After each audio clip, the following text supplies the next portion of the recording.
Okay, so today I'm doing a review on Tariq Nasheed's Foundational Black American Race Baiter. It was one of the best books that I read this year, and I'm actually thinking about revisiting it. So, what this book seeks to answer is what is this global system that has been implemented that covertly and sometimes overtly discriminates against three-fourths of the population? What is this system of inequality that prevails that most people that's considered other don't want to talk about? The subtitle of this book is My Journey into Understanding Racism. And so what I what I like about the subtitle is when I first read that, I was like, okay, let me see what that's about, right? And most people that's considered other in this society, behind closed doors, these are conversations that's had. And now with the invention of social media, these conversations have now gone mainstream. But um the problem is the people that's considered other have not found a way to replace this unjust system with a system of justice. We have found ways to get education, get money. We found ways to make ourselves more comfortable. And I consider myself part of the other group because I've been considered an other my entire life.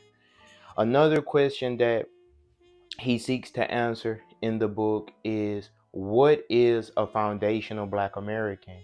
Are all of the people that's considered of the Negro race the same, or we different?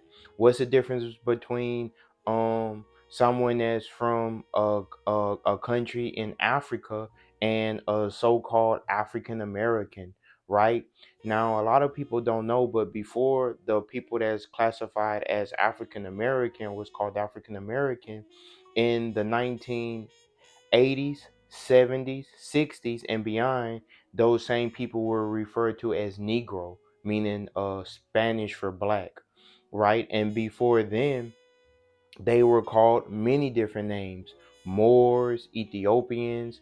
So the term African American, although for the past 30 years has been in reference to these group of people, they have been called many things throughout their history, right?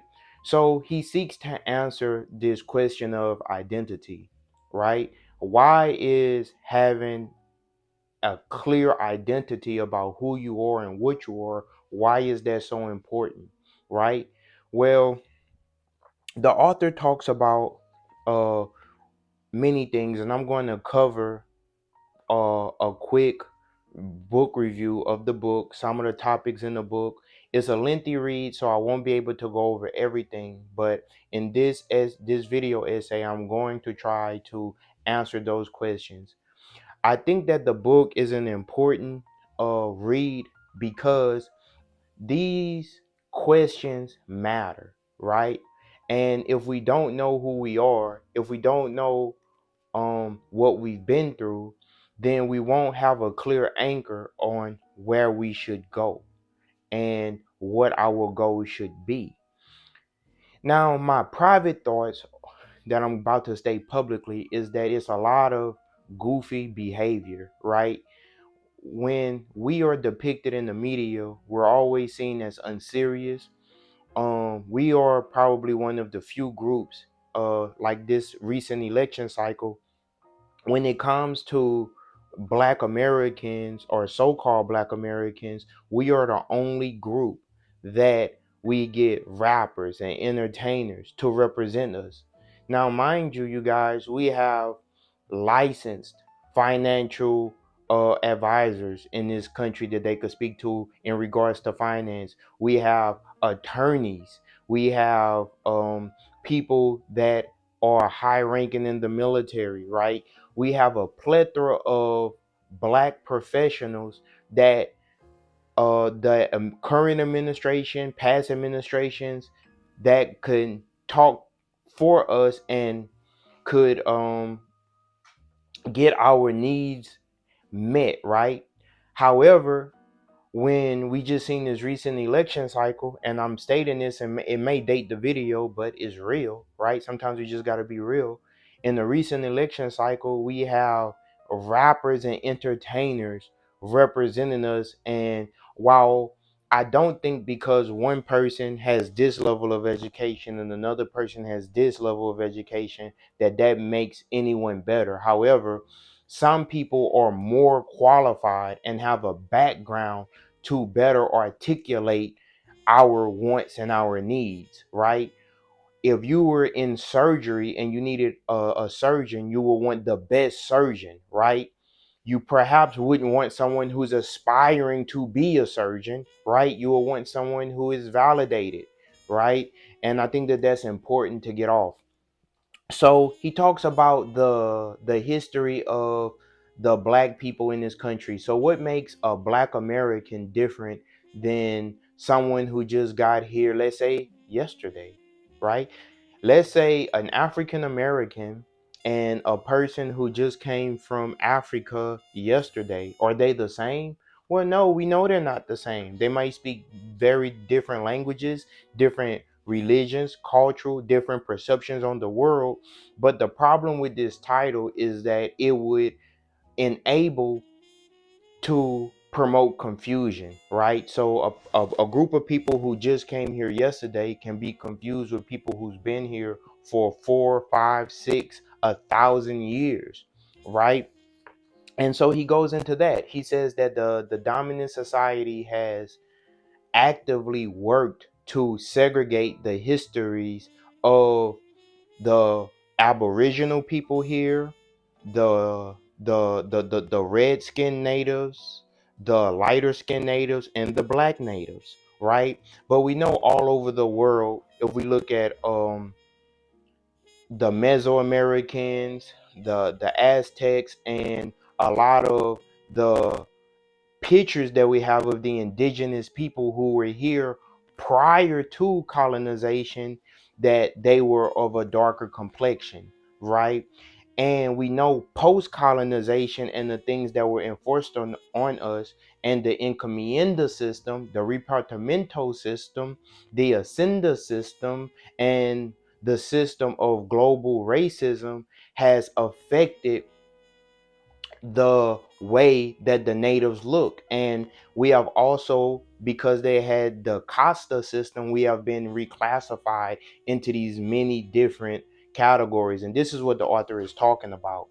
Okay, so he talks about that this system originated in Spain, and he talks about the Moors and the North Africans invading Spain, them out during the Reconquista, being kicked out of Spain in 1492 and driven to other regions, right? And then that whole system of codifying resources based on skin color was originated and formed and codified in Spain, and then it was brought to the rest of the world, right? We know that the Spanish and the Portuguese were the first ones to uh spread out of Europe, and then later the British and the other world powers follow suit. So he talks about the laws, the societal norms, personal interactions globally that continue to affect the other group overtly and covertly. He talks about as a child that he experienced discrimination. He talks about when he was in school that he experienced a situation where he was playing with people in the dominant society. This was in Birmingham, Alabama during the 1970s. And he reflects on his childhood in Detroit, and he reflects on his childhood in Birmingham, Alabama. Now, previously, I drove trucks throughout the country, so I've been to most places in the country, and so I've actually been to the little city um on the outskirts of Alabama in Birmingham, where this story takes place. So that's a really cool side fact.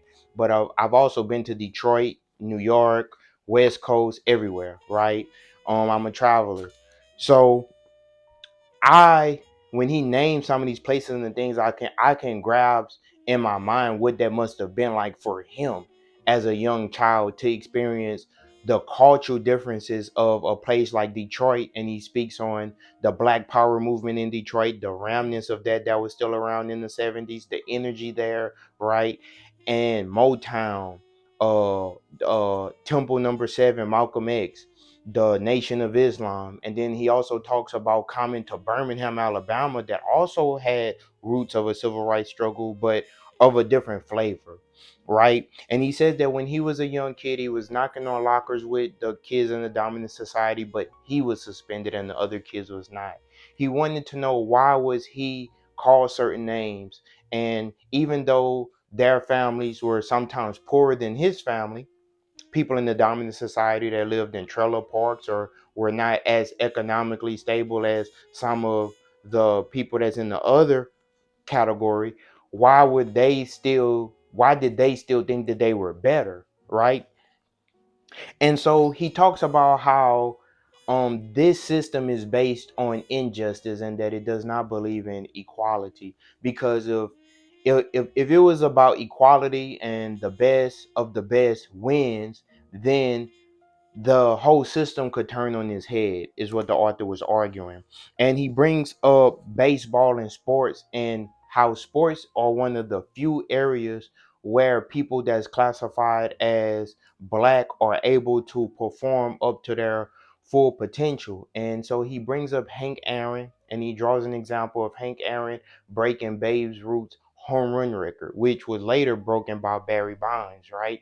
But Hank Aaron broke Babe Ruth's home run record, and how did the dominant society react? Well, in the book, he talks about how Hank Aaron received hundreds of thousands of hate mail because he broke this record, right? So when a person that's part of the underclass break one of these records, then that goes to show that uh that the system, if we're all put on the equal playing field, then a lot more people would be more successful, right? A whole class of people would be more successful. So the system is not about equality, it's about inequality, right?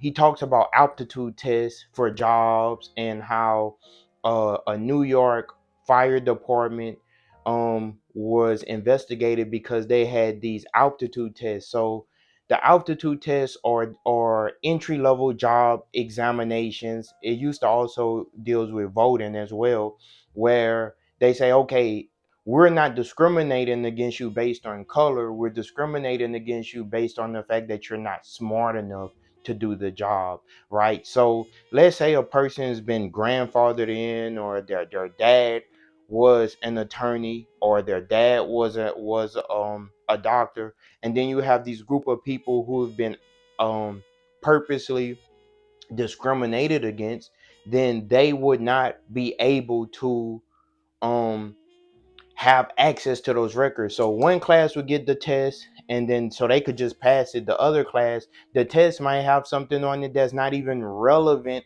to what the job is asking. And that's what the example he brought up, and said that the New York Fire Department was actually investigated, or it might have been the police department, but one of these departments was actually investigated against because they had things that were irrelevant to the aptitude test.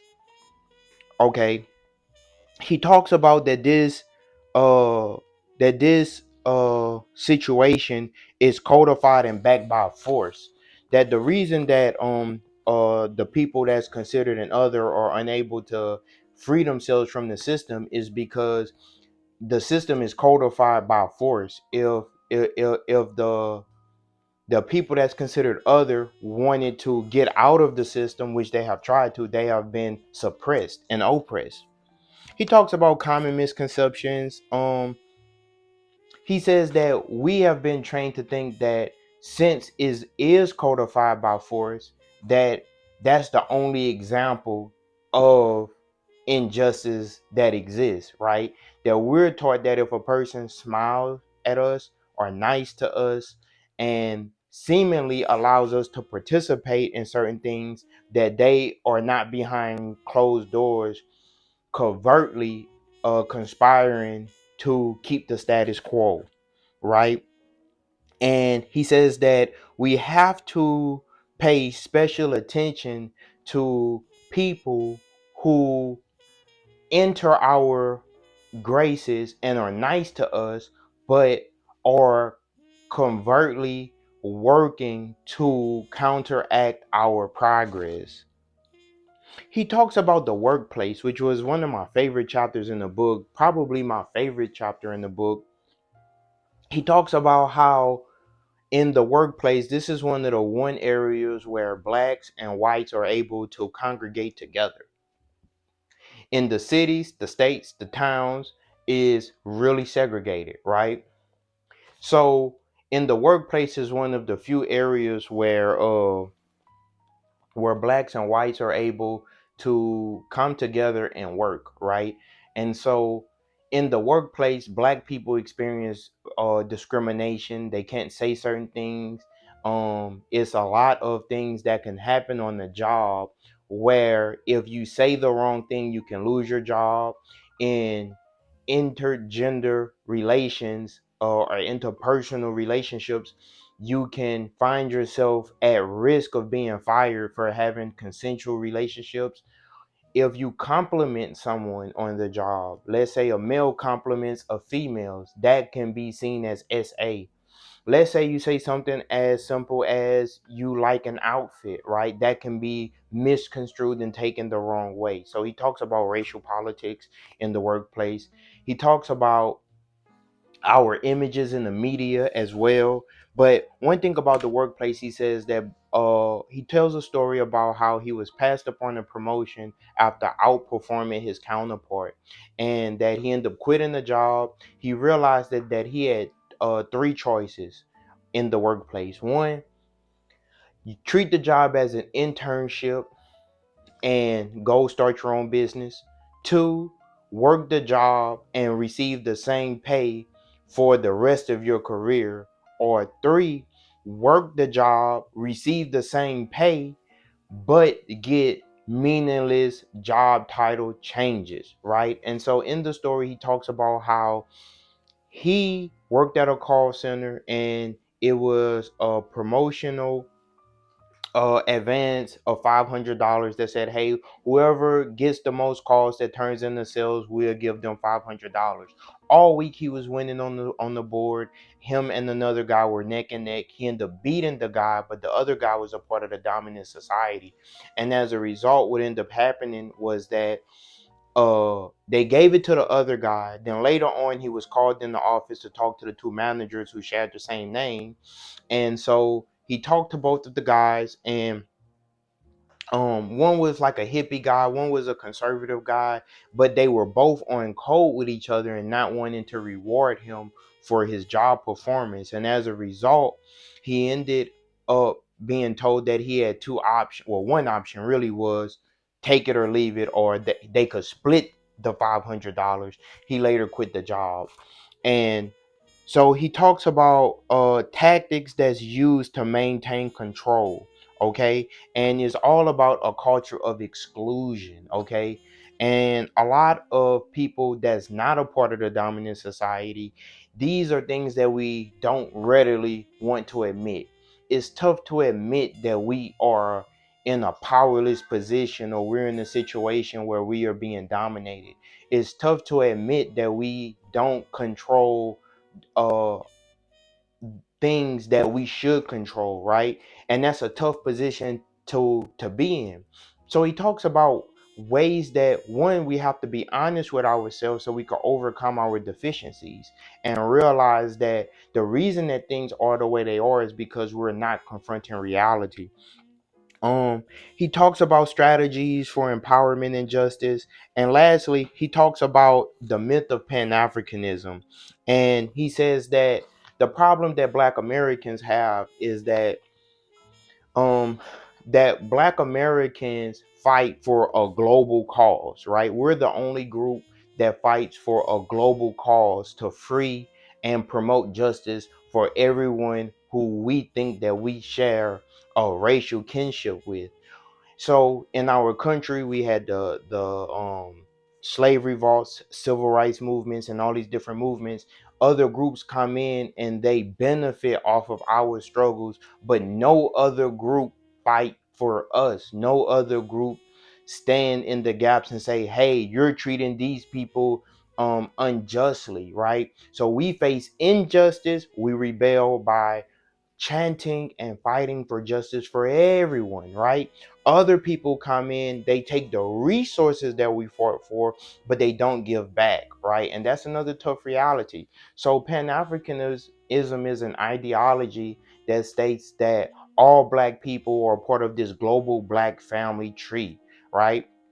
But a lot of the pan-africanism in theory is a good idea, but in practice is not, because of tribalism and people being subjugated and segregated, both actually subjugated and segregated into these different subgroups, um makes it difficult for us to have a global identity. He talks about in the book how in Rwanda in 1994 they had this global